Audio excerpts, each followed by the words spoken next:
One phone call from her boyfriend opens the gates of hell for this woman. A fortune drops into Kim Hee-joo's hands overnight, but the gold does not bring freedom. It pulls her into a trap full of greed, betrayal, debt collectors, dirty cops, and gangsters who are willing to kill for one missing coffin. This is Goldland, a Korean crime thriller where every character thinks they can control the game until the gold starts controlling them. On a rainy night, Hee-joo drives through the storm in terror. Her phone keeps ringing with threats, and in a panic, she throws it out of the window. The rain hides the road behind her, but it cannot hide the fear on her face. So what happened to an ordinary airport security worker to make her run like this? Hee-joo works at airport security, checking luggage all day. Her job looks stable from the outside, but her salary is so low that even buying a drink makes her hesitate. The only light in her life is her boyfriend, Lee Do-kyung, a co-pilot who once promised her a better future. That day, Hee-joo waits for Do-kyung at the airport exit because he said he would come back, but he never appears. While she waits, she notices a strange man asking about her. Hee-joo immediately hides. For the rest of the day, she is distracted and restless. After work, her co-workers invite her out, but she has no mood for anything. Her team leader comes to talk to her and mentions that a suspicious man had been looking for her. Hee-joo nervously asks what the leader said. When the leader says she denied knowing her, Hee-joo finally relaxes. The leader can tell Hee-joo is in trouble. She asks if Hee-joo borrowed money from loan sharks. Hee-joo quickly says no, but she refuses to explain the real reason. What Hee-joo does not know is that the danger comes from Do-kyung. In Bangkok, Do-kyung is cornered in an alley by debt collectors. He has not paid rent for 3 months. He has already spent the money in Hee-joo's account, and now the people chasing him are threatening to make him pay with his body if he cannot repay the debt.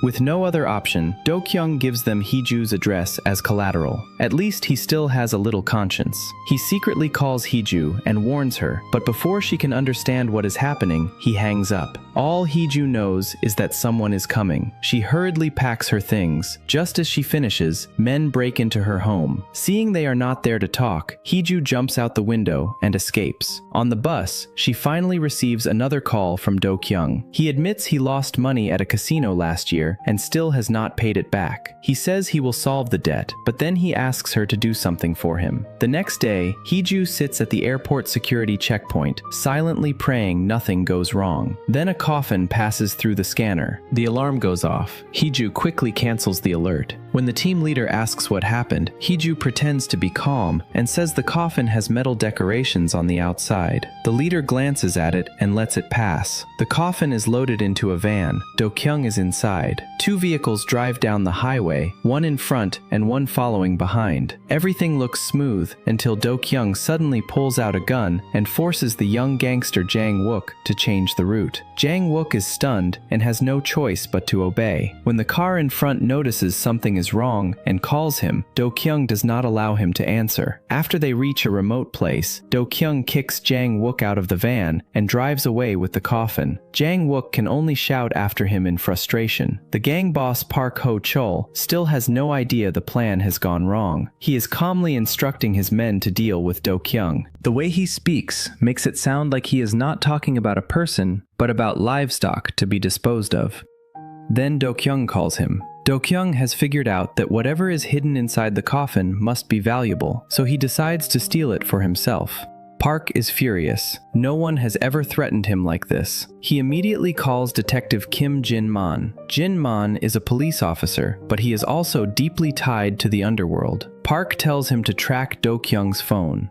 Do-kyung also calls Hee-joo and tells her to come to an abandoned warehouse by taxi. There, Hee-joo sees Do-kyung again. He tells her there is a massive amount of money involved, then gives her a task before she can even process what he means. She must wait in the van. When he calls, she must drive to the place he tells her. If midnight passes and she still has not received his call, she must leave immediately and throw away the temporary phone. The most important thing is simple. Do not let anyone take the coffin. Hee-joo wants to know the truth, but Do-kyung says he will explain after everything ends. Then he gives her the dream she wants to hear most. Once they get the money, they can go to France and live like rich people. Love and money cloud Hee-joo's judgment. She agrees. Then the nightmare begins. From a distance, Hee-joo sees Do-kyung get hit by a car. Park never planned to leave him alive. Park's men start searching the area for the van. Hee-joo is terrified and runs back to the driver's seat. Do-kyung's phone rings, but when she answers, there is no voice on the other end. She breaks down crying, but she has no time to grieve. Jang Wook spots her. Hee-joo panics and drives away, only to realize she has been surrounded. With no other choice, she closes her eyes and slams the gas pedal, ramming through the gang members. As soon as she gets out of the warehouse, she crashes into Park's car. She keeps going. Park refuses to let her escape. He takes a shortcut, jumps onto her vehicle, and starts smashing his head against the windshield. Hee-joo is terrified.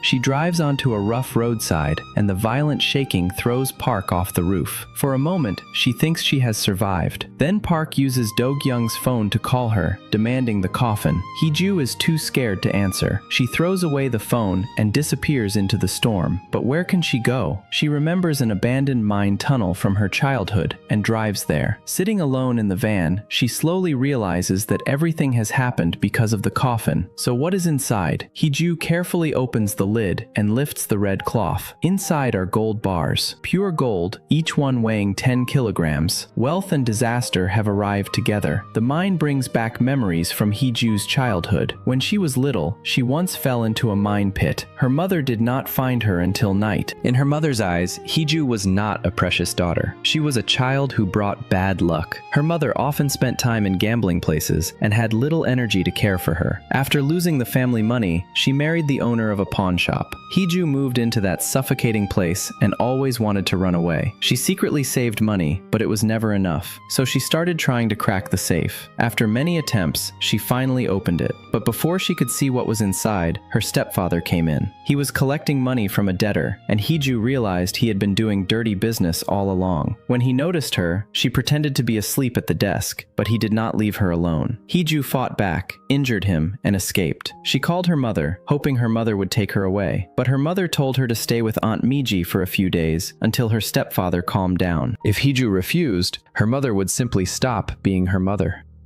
That night, Hee-joo cried because she had never truly known what family warmth felt like. After that, she ran away and never returned. Back in the present, Hee-joo returns to work exhausted. She still does not know whether Do-kyung is alive. Police come to the airport to investigate the coffin. They pull up the security footage and ask why the coffin was not opened after the alarm sounded. The team leader takes responsibility, saying the coffin had already passed inspection before boarding the plane. Since it had already been cleared once, she believed there was no need to open it again after landing. The police find no obvious flaw. Then they ask whether anyone knows Do-kyung. Everyone says no. Hee-joo quickly claims that she and Do-kyung are only ordinary co-workers. Soon, the police receive a call saying Do-kyung is alive and being treated at Yangpo First Hospital. Hee-joo secretly feels relieved. But these officers are connected to Detective Jin-man, the corrupt cop protecting the gang. After they leave, the team leader talks to Hee-joo privately. She has noticed that Hee-joo is in serious trouble. She does not want to be dragged down, so she tells Hee-joo to resign immediately. Hee-joo loses her job, but she has no time to worry about work. She wants to know the truth about the gold. That night, she avoids the gang's surveillance and sneaks into Do-kyung's hospital room. She wakes him and tells him the police may know about the coffin. Gang members are watching outside too. Hee-joo urges him to turn himself in. Do-kyung thinks the coffin contains illegal goods. He says if he surrenders, the gang will never spare him. Then Hee-joo tells him what is really inside: gold. Do-kyung's eyes change immediately. He tells Hee-joo not to reveal the hiding place under any circumstances. He plans to surrender because technically he did not know what was inside the coffin. Without the gold, the police can only punish him for transporting something unknown, and he can hire a lawyer to reduce the sentence. Hee-joo follows his instructions. She returns to the abandoned mine, digs a deep hole, buries the gold, burns the coffin, drives the van back to the warehouse, and carefully wipes away her fingerprints. Now she can only wait for Do-kyung to contact her. Once Do-kyung knows the coffin was full of gold, he has more confidence when Park threatens him. Park wants to kill him, but Do-kyung refuses to give in. The gold is worth far more than his life. With nowhere else to stay, Hee-joo returns to her mother's pawn shop. The reunion is cold. Her mother says Hee-joo should never have left to work outside, since she came back in the end anyway. Hee-joo fires back that her mother would rather endure her husband's abuse than leave him. Still, her mother lets her stay. That night, Hee-joo cannot sleep. She searches the price of gold online because Do-kyung needs money for a lawyer, but she has no idea how to sell a gold bar. The gold in her hands does not make her happy. It suffocates her. Park learns from the police that the van was found, but the coffin is gone. Do-kyung refuses to reveal where it is, so Park remembers Jang Wook, who was in the van. Park nearly cuts off Jang Wook's ear, but Jang Wook genuinely does not know where the coffin is. Park releases him, realizing Do-kyung must have an accomplice. He just does not know who. Soon, Jang Wook comes looking for Hee-joo. They knew each other when they were young, and he still calls her Nuna. But Hee-joo has no mood to recognize an old little brother. She wants nothing to do with anyone. She shakes him off on a bus, but when he taps the window and smiles, she suddenly remembers him from that night. Jang Wook is the one who saw her driving the van. That means he already knows she is Do-kyung's accomplice. So why did he keep quiet? At the pawn shop, Hee-joo sees her mother selling a gold watch to a buyer. She follows the man and asks if he buys gold bars too. The man immediately notices she is nervous and realizes the gold is not clean. He says items with unclear origins sell for less, then tries to force open her bag. Hee-joo uses pepper spray and escapes. That night, Jang Wook breaks into the pawn shop. Hee-joo hides, then comes out with a gun and claims she already called the police. Jang Wook is not afraid. If she calls the police, she will be in trouble too. He tells her the truth. He wants a share, which is why he did not tell Park about her. But he still does not know the coffin contained gold. When he sees the gold bar in her bag, he freezes. Hee-joo grabs a bat and tells him to leave. Jang Wook calmly gives the bar back. He is not scared, he wants more information. He says he can help sell the gold. Hee-joo does not trust him. What if he kills her after the deal? Jang Wook is smart. To make her feel safer, he proposes a system. Every 3 days, she gives him one bar. After he sells it, he gives her the money and receives another one. Hee-joo has no better option. She agrees, but she lies about the amount. When he asks how many bars she has, she says 10. If those 10 bars can be sold, they are enough to solve her immediate problems. She can deal with the rest later. Jang Wook wants half. Hee-joo says Do-kyung also gets a share because the money belongs to him too. Jang Wook can only agree. Meanwhile, Park is running out of time. He must find the gold before Chairman An returns, or he will not be able to explain the loss. Detective Jin-man investigates Do-kyung's phone contacts. He also learns the truth behind the coffin. The gold belongs to Chairman An. It is secret money built from years of illegal business. There are 10 tons total. After the authorities found out and began a massive tax investigation, An split the gold into 10 coffins and smuggled them overseas.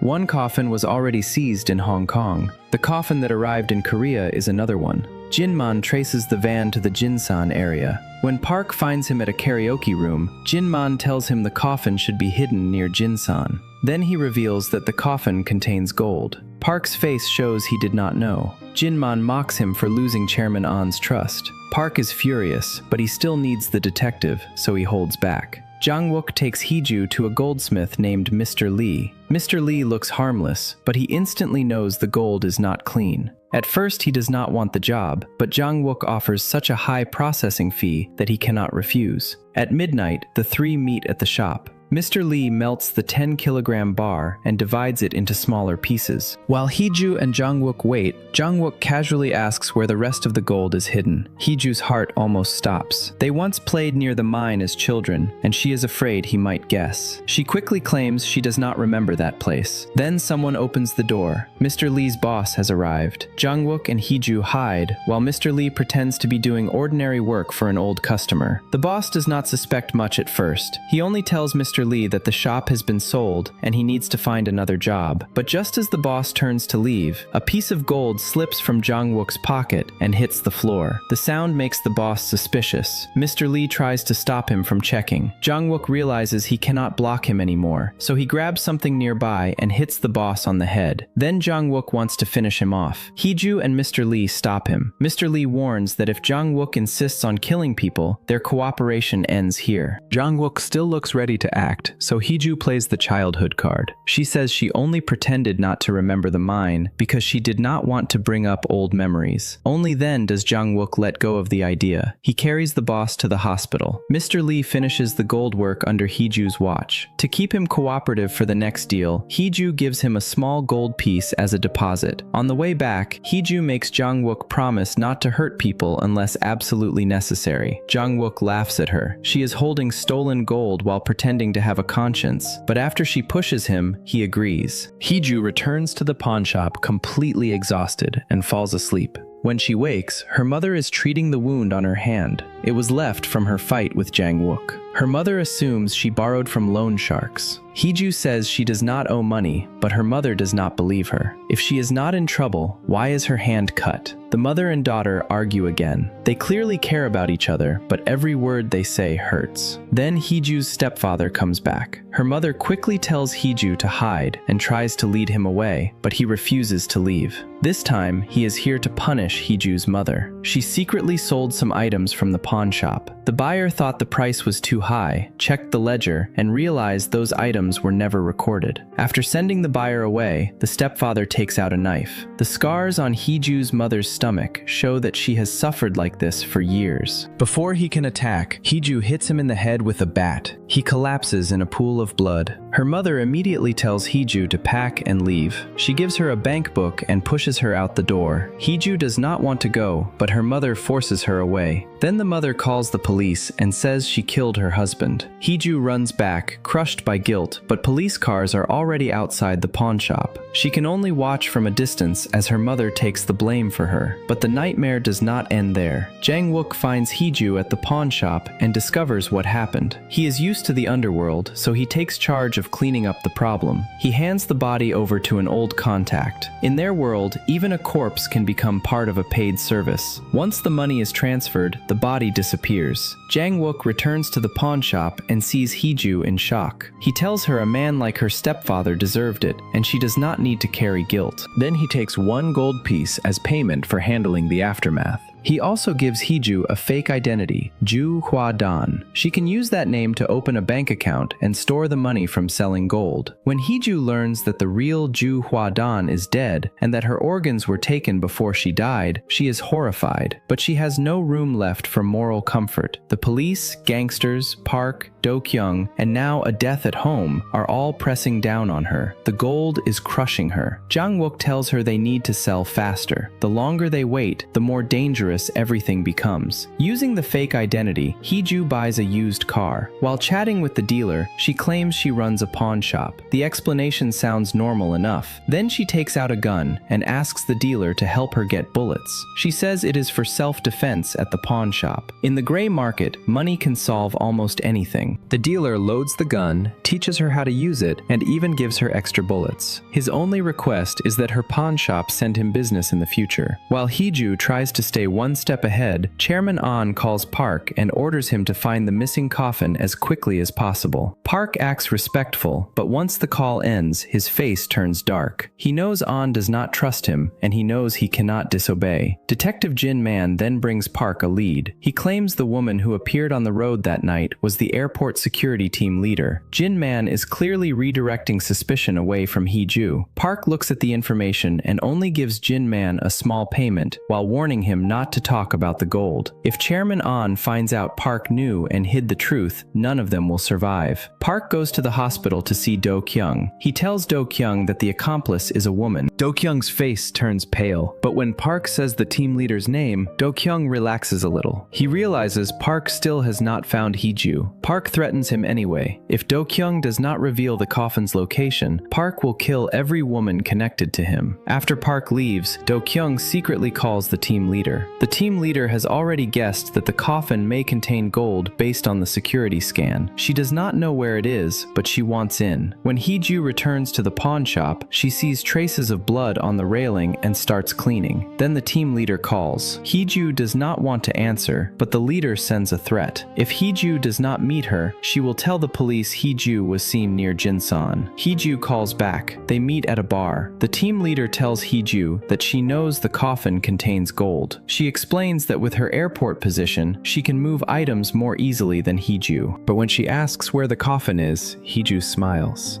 Now Hee-joo understands. The leader knows the gold exists, but she does not know where it is. The team leader does not panic after being exposed. Instead, she reminds Hee-joo that Do-kyung is not trustworthy. She asks Hee-joo to choose, give everything to that useless boyfriend or split it with her. Then she goes to the dance floor. Only then does Hee-joo see Jang Wook's missed calls and messages. Park's men are coming to the bar. Hee-joo hides in the bathroom and calls Jang Wook. He tells her to leave immediately. She drags the team leader out from the dance floor and escapes through the back door. Detective Jin-man sees them leave. Hee-joo drives away without looking back and brings the team leader to the pawn shop for temporary shelter. But greed has already taken over the woman. While Hee-joo is distracted, the team leader knocks her out with a stun device. Then she searches Hee-joo's car camera and finds the mine location. Hee-joo wakes tied up, gagged, and unable to move. She struggles until her phone rings. It is Jang Wook. She answers with her nose and tries to make sounds. Jang Wook cannot understand at first, but he hears enough to realize someone else is there. The team leader walks in. Hee-joo hides the phone behind her. The leader tries to negotiate, pretending she still wants to split the gold. But once she realizes Hee-joo is useless, she drugs her with alcohol and leaves for the mine. Hee-joo manages to spit out the cloth, break free, and stumble outside. Jang Wook arrives just in time. Now he also knows where the gold is. Hee-joo tells him they must reach the mine before the team leader, but Park catches the team leader first. She is terrified. Under pressure, she reveals the mine location and even shows the monitoring device that pinpoints the place. The moment she gives up the truth, Park kills her. Do-kyung hears her die through the phone and immediately texts Hee-joo, warning her to move the gold. Too many people know now. The gold will not stay hidden for long. Jang Wook drives Hee-joo to the mine. She is so exhausted that she falls asleep in the car. When he gets out, he sees the shovel and discovers the buried gold. His eyes light up as he starts digging. When Hee-joo wakes, she sees him near the gold and points her gun at him. Jang Wook realizes she is serious. At the same time, Park is driving toward the mine. Chairman An calls to ask whether Park found the coffin, and Park lies, saying no. Now Park also wants to steal the gold for himself. Jang Wook works hard to load the gold into the car. He says he only wants his promised share, but Hee-joo does not trust him. She holds him at gunpoint and makes him stand away from the car. Still, she does not shoot. Instead, she throws him the money and gold she promised and warns him to forget everything he saw. He should never come looking for her again.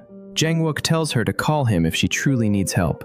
Just as he picks up the bag and prepares to leave, someone enters the mine. It is Park. Hee-joo and Jang Wook jump into the car. A second ago, they were threatening each other. Now they are allies again. Jang Wook recognizes Park, grits his teeth, and drives straight at him. Park is knocked down, and they speed out of the mine. Outside, they crash into Park's car. Hee-joo recognizes it as the team leader's vehicle. Inside is the team leader's dead body. Jang Wook retrieves the gold piece she stole, then asks Hee-joo for the gun. He wants to go back and remove Park before Park becomes a future threat. Hee-joo is shaken and can only follow his lead. Inside the mine, Jang Wook finds Park and pulls the trigger several times. Nothing happens. He forgot to release the safety. Park was only pretending to be unconscious. The two men fight brutally. Jang Wook is still just a low-level gangster, and he is no match for Park. Even with the gun, he misses. Park limps out of the mine and sees Hee-joo's car. He looks around and does not see anyone. Hee-joo is hiding under the car, barely breathing. Just as Park is about to check underneath, Hee-joo calls the team leader's phone. The sound distracts Park. While he climbs into the other car to check the phone, Hee-joo runs back to her vehicle. Park notices and chases her. They fight inside inside the car, and Hee-joo finally uses pepper spray to force him away. She drives off. After spending the night on the road, Hee-joo receives a call from Jang Wook. He tells her Do-kyung escaped from the hospital. Jang Wook warns her again and again to be careful. Hee-joo opens the temporary phone Do-kyung gave her and calls him. She arranges a time and place to meet, but she does not go. First, she hides all the gold inside a cabinet in the pawn shop bathroom. The team leader's death and Do-kyung's cold attitude have changed something in her. She can no longer trust the man she loved. She goes to the hospital and stays with her mother instead. Exhausted in body and mind, she falls asleep there. The next day, she takes gold to Mr. Lee's workshop. Jang Wook is waiting inside. He points a gun at her head and demands to know where the rest of the gold is. He counts down, but Hee-joo refuses to speak. Then Jang Wook laughs. It was a test. He is happy because he realizes Hee-joo is ready to break away from Do-kyung. But he also knows Do-kyung will not give up. Jang Wook analyzes the situation for her. Park does not know Hee-joo took the gold. If he did, he would not go to the mine. He would come straight to the pawn shop. Also, Park came alone, which means he wants to steal the gold for himself. That gives Hee-joo temporary safety, but Park is punished by Chairman An soon after. An has already seen through Park's ambition. He beats Park badly, nearly buries him alive, and then orders him not to interfere with the coffin search anymore. Park has officially lost An's trust. Hee-joo also worries that Detective Jin-man may have recognized her. Jang Wook thinks that is unlikely. If Jin-man knew, he would have told Park already, but Hee-joo suspects Jin-man may want the gold for himself. Jang Wook tells her not to worry. If Jin-man discovers too much, they can just remove him. A few extra gold bars should be enough payment. Jin-man has no idea his life is now being discussed like a business expense. He visits Hee-joo's mother in the hospital and learns she has been moved to a private room. Every time money comes up, she changes the subject. Jin-man presses anyway. He shows her a photo of Hee-joo and says the woman outside owes a large debt. If she sees her niece, she should tell Jin-man. Hee-joo's mother insists Hee-joo is her niece. Before leaving, Jin-man secretly plants a listening device under the hospital bed. He wants the gold too. At Mr. Lee's shop, Hee-joo thinks for a long time and finally calls Do-kyung. Do-kyung is curious about how she found a channel to process gold. Hee-joo says money can make anything happen. Then she sets her condition, 50-50. Do-kyung does not agree or refuse. He only wants to know where she is so they can talk in person. Hee-joo tells him to think about her condition and hangs up. As she leaves, Mr. Lee gives her a gold necklace as thanks. He says it brings good luck. Hee-joo puts it on immediately. She needs luck more than ever. In the car, Jang Wook asks why she would split the gold with a man like Do-kyung. He overheard the call. Hee-joo says the gold originally came through Do-kyung, so half is fair. Jang Wook is not happy, but as long as his share does not shrink, he lets it go. Hee-joo watches him and thinks about how money tests people. She does not know how much of Jang Wook's loyalty is real and how much is only greed. That night, Do-kyung sneaks into the pawn shop with a metal detector. He guesses that Hee-joo moved the gold there, but Hee-joo is already waiting. She points a gun at him with tears in her eyes. They once had beautiful memories together. He was the person who pulled her out of darkness, but now the gold is forcing both of them to choose what matters more. If Do-kyung wants all the gold, then Hee-joo can also keep it for herself. Do-kyung sheds a few crocodile tears. Hee-joo is hurt because the team leader was right. Do-kyung really is that greedy. At a banquet, Chairman An entertains his guests. After the guests leave, Detective Jin-man approaches him respectfully and says the police are also watching the coffin case. That makes the situation harder to manage. An tells Jin-man to name his price. Jin-man is careful. An believes he is too timid to steal the gold himself, and Jin-man uses that impression to survive. Years ago, when Jin-man was still young, he once tried to help a woman repay her debt. That woman nearly died, and Chairman An spared her. From then on, Jin-man secretly worked for An. What An does not know is that the woman was Hee-joo's mother. After leaving An, Jin-man keeps stirring the situation from behind the scenes. He sees his former subordinate struggling to track the used car, and he gives him a convenient lie. Say the car belongs to Mr. Hee-jo's dealership. Let Park investigate the rest himself. That way, suspicion moves toward Mr. Hee-jo. Jang Wook, meanwhile, tries to quit his gang. With gold money in front of him, why stay a low-level gangster? His boss refuses. Just as Jang Wook tries to leave, Park walks in. Park suspects Jang Wook may be the person who tried to kill him in the mine. He asks, "Was it you?" Jang Wook instinctively says no. Park smiles. Only then does Jang Wook realize he answered too quickly and awkwardly changes his answer. Park lets him leave, but his expression says the matter is not over. Jin-man then calls Chairman On and points suspicion toward Mr. Hee-joo, the car dealer. Mr. Hee-joo used to work under On. Later, On pushed him out, and Park cut off one of his ears. Now, because Hee-joo bought a car, bullets, and a possible smuggling route through him, Jin-man makes him look like the hidden mastermind. Mr. Hee-joo has no idea that simply selling Hee-joo a used car has turned him into a target. Jang Wook learns that Hee-joo has been using Mr. Hee-joo for many things and becomes nervous. Buying cars, buying bullets, and arranging an escape route through the same man is dangerous.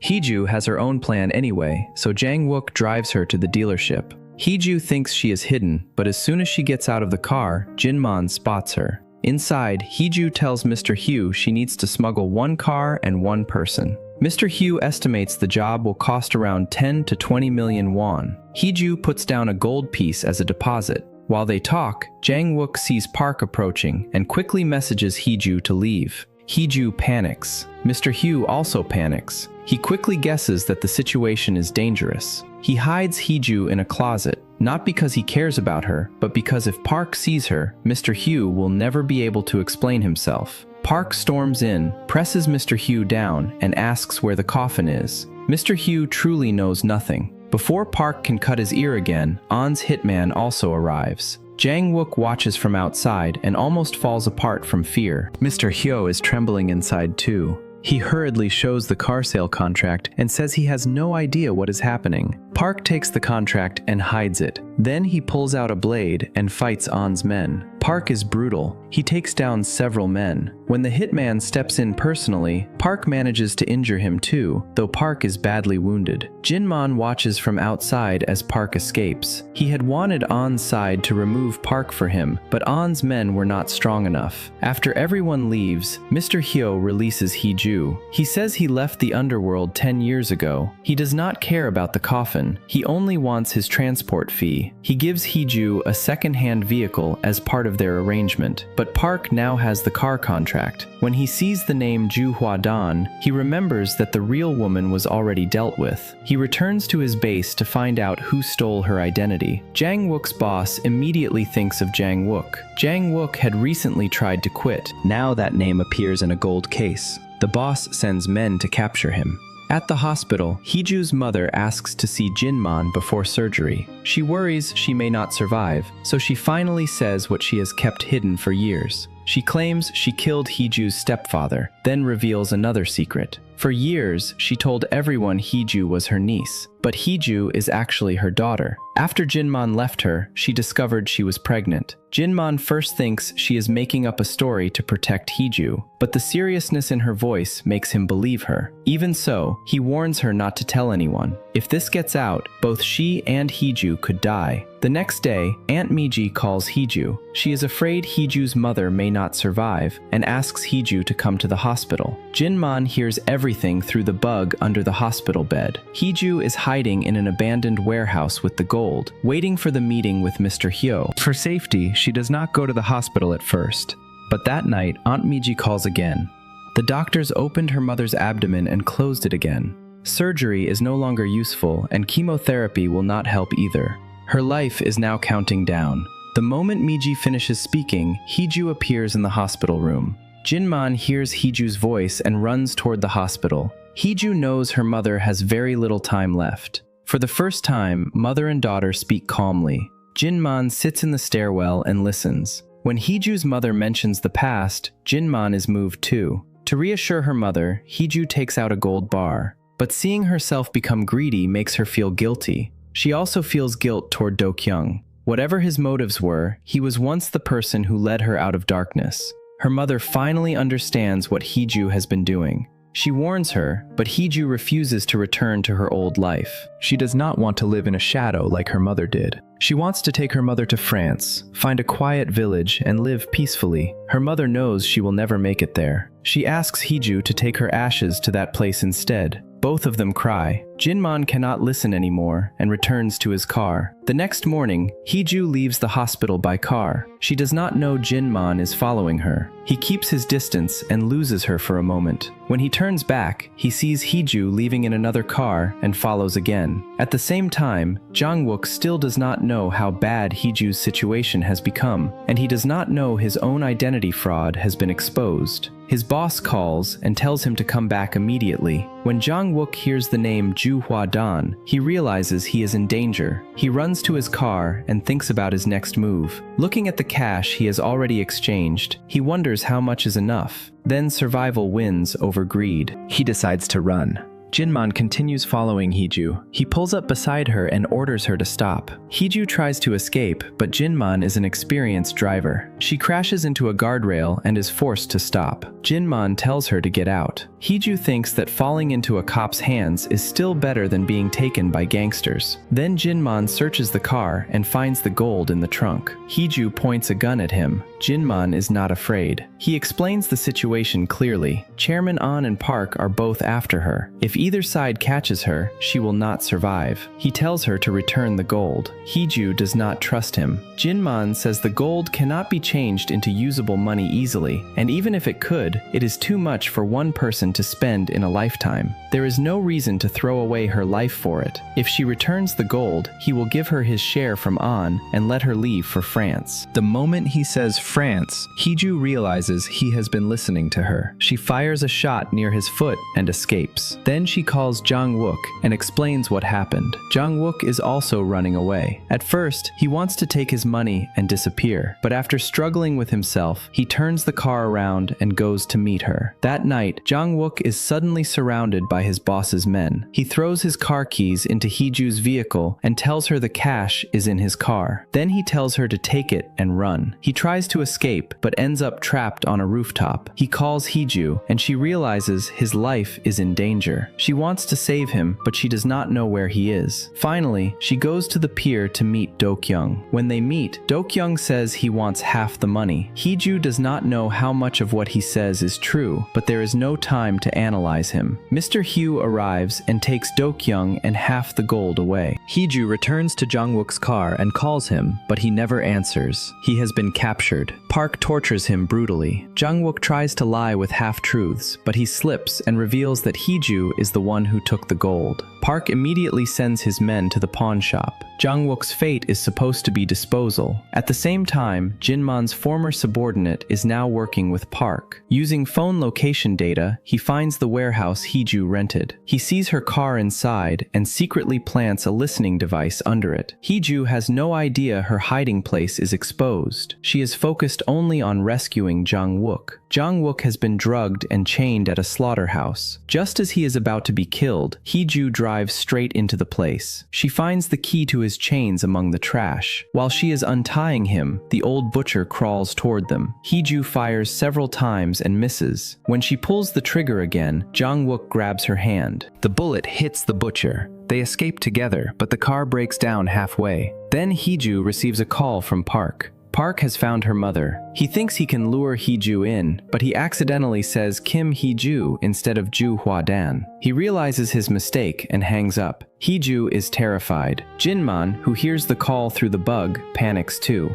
One woman is the person he once loved. The other is his daughter. He rushes to the hospital. At the entrance, he sees Park leaving by car and follows him. Park notices the tail and leads Jin-man to an abandoned building. Jin-man stops pretending. He says he only works for Chairman An. Park tries to buy him with gold, but Jin-man says the gold should be returned to its owner. Park attacks him with a vehicle, and Jin-man barely survives. Later, Jin-man wakes in the hospital. His former subordinate comes to visit, and Jin-man learns that the man had hoped to use Hee-joo's location to pay off a debt with Park. Jin-man is disgusted. Park has already become a ruined man. Anyone relying on him is making a terrible bet. Hee-joo calls Aunt Miji and asks her to search the hospital room for a listening device. Miji finds the bug under the bed and flushes it away. Hee-joo finally relaxes a little, but Jin-man arrives at the hospital soon after. He asks Miji to contact Hee-joo. After hesitating, Miji hands him the phone. Jin-man patiently urges Hee-joo to return the gold to Chairman An while there is still a chance. If An or Park catches her first, it is over. Jang Wook hears this and grabs the phone, hanging up. But after escaping the slaughterhouse, even he is shaken. He now thinks Jin-man may be right. Hee-joo says returning the gold is impossible. Half of it has already been taken by Do-kyung. They have crossed too many lines to go back. The only path left is forward.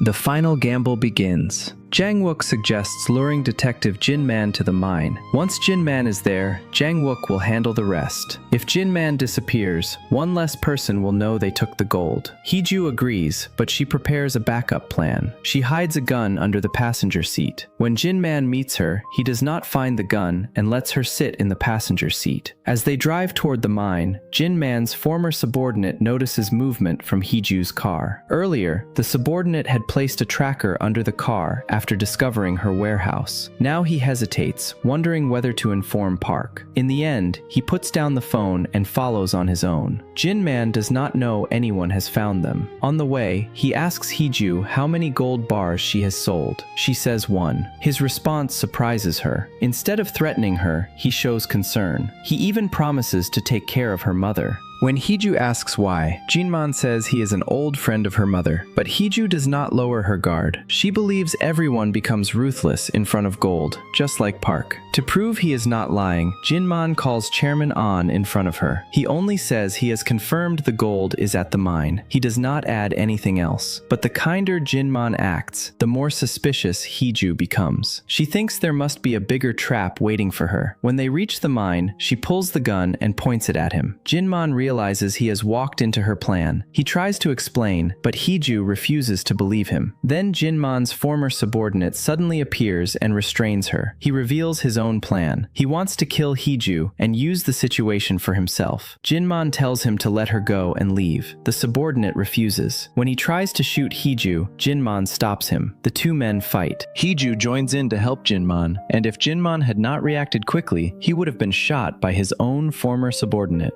But Jin-man is not strong enough to overpower him. Just as Jin-man's life hangs by a thread, Jang Wook appears and strikes the subordinate. The man dies on the spot. Jin-man is furious. He wants to shoot Jang Wook, but Hee-joo steps forward and takes responsibility for everything. Jin-man is almost driven mad by her stubbornness. Chairman An's men are already on their way, so Jin-man has no choice but to take Hee-joo and escape. When An arrives and finds nothing, he calls Jin-man. Jin-man does not answer. An begins to suspect that Jin-man also wants the gold for himself. Meanwhile, Do-kyung is trying to sell the gold he took. The buyer asks for the other half first. Do-kyung tells him to transfer the money before asking for more. Then Do-kyung texts Hee-joo and says the money will go into her account. Hee-joo has no time to figure out whether he is lying because Jin-man arrests her under a drug trafficking charge. The police station is the only place that can keep her temporarily safe. In the interrogation room, Jin-man asks her again to hand over the gold. He explains the danger and tries to make her understand. Hee-joo finally tells him what happened, but when he asks where the gold is, she refuses to say. Jin-man punches the table in frustration. He is angry, but he still has to protect her. The hardest part is dealing with Chairman An. Jin-man goes to An with bruises and wounds on his face, using the injuries as proof of his excuse. He blames everything on Park and asks for one more day to find the gold. An accepts the explanation for now. Jin-man then goes to Hee-joo's mother, exhausted and lost. Her condition is already critical. She suddenly wakes from unconsciousness. Jin-man anxiously moves the oxygen mask aside so she can speak. With the last of her strength, she says what she needs to say, then thanks him. After that, she dies. Jin-man breaks down completely. For the woman he loved, he begins arranging a way to save Hee-joo. He first goes to the gang boss and pressures him to choose a side, Chairman An or Park. But that is only the surface. Under the table, Jin-man secretly plants a bug. Soon he hears Park asking the gang boss whether Jang Wook has appeared. The boss says Jang Wook has not shown up since the jewelry building incident. Jin-man immediately looks up the jewelry building. At that moment, Hee-joo's phone rings. Jin-man sees that the caller is Do-kyung. He answers and says he wants to make a deal. Then Jin-man releases Hee-joo. He repeatedly warns her not to go to the hospital or the pawn shop because people are are watching both places. Hee-joo cannot understand why he has suddenly changed. Jin-man knows that if he simply helps her, she will never trust him. So he pretends to be greedy and asks for 2 gold bars as a fee. That kind of selfishness feels more believable to her. Before leaving, Hee-joo drops 2 gold bars for him. She can sense he is helping her, but she cannot fully believe it. Paying him lets her feel safer. Jin-man then calls the gang boss. He knows Park will not trust a free tip. Only a tip that smells like greed will look real. After that, he calls Chairman An and says Do-kyung and Park will meet at the jewelry building. His plan is clear. Use An's people to get rid of Do-kyung and Park, the 2 biggest threats to Hee-joo. Hee-joo does not know Jin-man's real intention. She goes to Mr. Hugh's dealership to prepare her escape. There, she learns unexpected news. Do-kyung has returned and is trying to take the gold she has left. She has to change her plan. That night, Jang Wook sneaks near the pawn shop to retrieve the gold, but gang members are watching. He tricks them away and slips inside. In the bathroom, he finds 1 gold bar. Then, Do-kyung enters. Jang Wook wants to take him out with a hammer, but Do-kyung pulls a gun. Jang Wook rushes forward, and they fight for it. Do-kyung cannot overpower him, but just as Jang Wook raises the hammer again, Do-kyung somehow gets another gun. A shot rings out. Jang Wook falls. Hee-joo ignores Jin-man's warning and comes to the pawn shop anyway. She sees Jang Wook on the ground and thinks he is badly hurt or dead. Then he wakes up. The room was too dark and Do-kyung missed. Jang Wook had fainted from shock. He remembers the gold and wants to explain, but there is no time. He grabs Hee-joo and runs. Just as they escape, gang members rush into the pawn shop. On the road, Jang Wook learns Jin-man released Hee-joo and finds it strange. Hee-joo thinks it makes sense. In front of money, everyone can be bought. Jang Wook cannot think about that now. He pulls out the dash cam and asks Hee-joo to check which car Do-kyung took. He wants the gold back. Do-kyung follows Jin-man's arrangement and goes to the jewelry building. He presents a gold bar to the owner. The owner immediately messages Park. Park arrives with the gang boss. Jin-man watches from behind, seeing them enter the trap.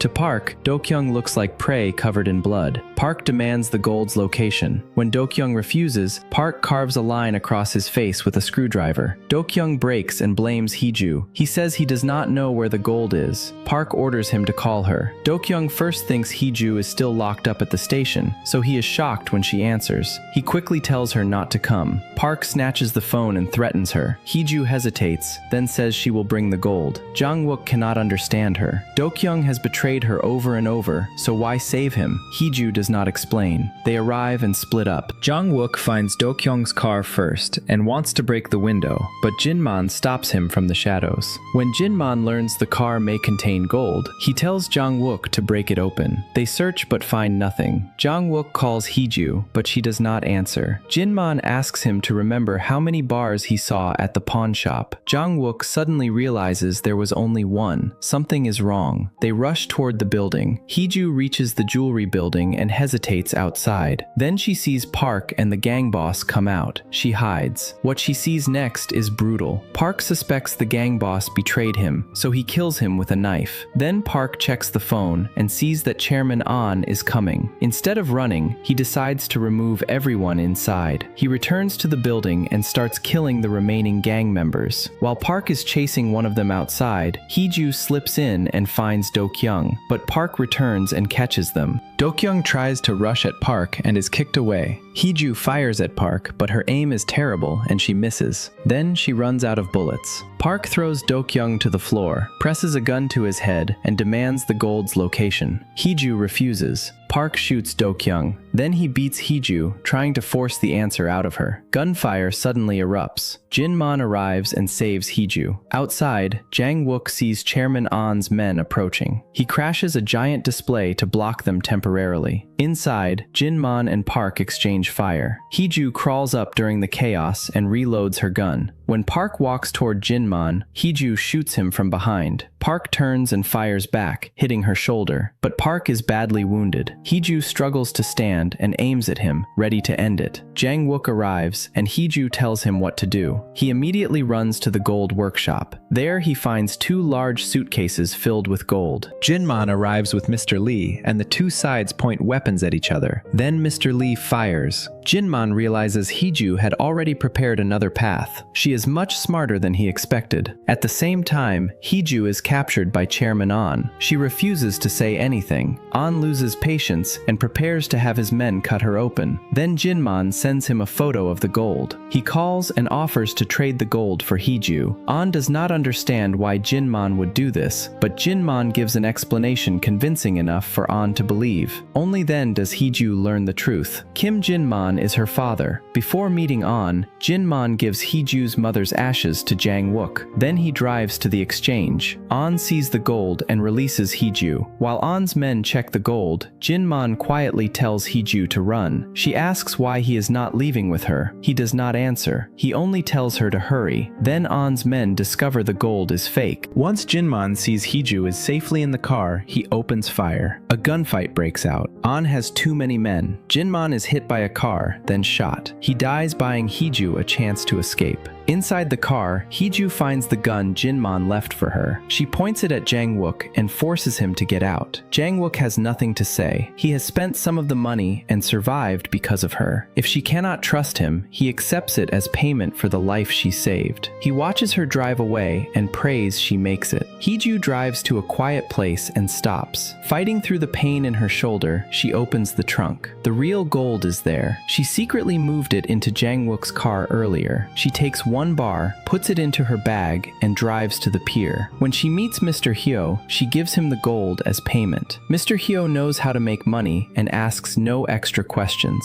He sends her onto the smuggling boat. During the trip, Hee-joo finds an urn in the car. Only then does she realize her mother has died. Holding the ashes, she finally breaks down. Later, in France, Hee-joo appears to have the peaceful life she always dreamed of. She buys bread, returns home, and opens a package filled with cash. Under the money is another urn. It is Jin-man's ashes. Hee-joo places it beside her mother's urn. Her parents were never together in life, so she lets them reunite in France. Then she opens the refrigerator and sees even more cash. Who is helping her turn the gold into money? As Hee-joo stands outside enjoying the view, someone calls her name. She turns around. It is Jang Wook. The 2 walk into the estate together, but they do not see the stranger watching from the shadows. The story ends with an open warning. The fight for the gold may not be over. Goldland turns 1 stolen fortune into a test of every human instinct. Some people chase the gold because they are greedy. Some chase it because they are desperate. Hee-joo begins by trying to survive, but by the end, even she has learned how dangerous survival can make a person. That's all for today's drama recap. If you enjoyed this story, don't forget to subscribe to our channel, like, comment, and share. I'll see you in the next one.